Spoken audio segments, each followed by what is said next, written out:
Things are about to get a lot sweeter in the Carrier Dome. Good evening, I'm Katy Williams. The second weekend of March Madness is about to tip off, and the 4 teams of the East region began arriving in the Salt City today in preparation for their Sweet 16 matchups on Friday night. Orange fans are familiar with 2 of the teams hitting the court. 8-seed NC State upset Villanova to earn its Sweet 16 bid. They'll be playing Louisville in the first game on Friday. The Cardinals lost to SU in the Carrier Dome just last month. Then the second game of the evening features the highest seed still left in the East. 3-seed Oklahoma faces perennial March power Michigan State. And despite being the highest seed, Oklahoma coach Lon Kruger knows that nothing is a given come March. We know it's going to be tough. When you get to Sweet 16, everyone deserves to be there. They've gotten there for a reason. Obviously, Michigan State's a terrific program, and Tom does a great job, and they've got that NCAA success culture, and our guys respect that. They know that the seeds really don't mean anything. It'll be a big-time battle, and we're going to have to play really well to have a chance to win. Now, fans who want to check out the teams will have an opportunity tomorrow. The Carrier Dome is hosting free open practices. NC State hits the court at noon, followed by Michigan State, Louisville, and finally Oklahoma wrapping up the practice session at 3. It'll also be a chance to see how that NCAA court looks in the Carrier Dome.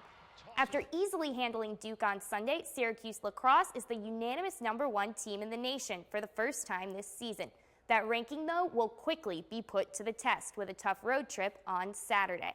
It's going to be a heavyweight battle in South Bend, #1 Syracuse versus #2 Notre Dame. Last season, the Irish beat the Orange by 1 goal in the ACC tournament. We're taking a look at that game right here. This time around, though, SU hits the field with a stronger offensive attack, but Notre Dame brings one of the best defenses in the country. Coach John Desko says it could be one of the best matchups between the 2 teams yet.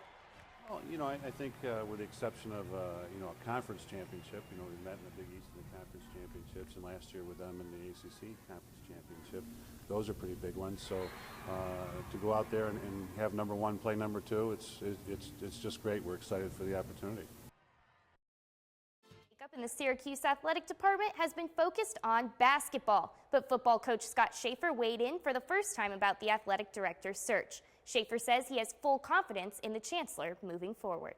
So I really trust, because of his actions moving forward, the things that he's putting in place for us, and I know he'll find a great AD, and who wouldn't want to be at Syracuse. So I look forward to it, but to be honest with you, I'm really just worried about getting that practice 11 in.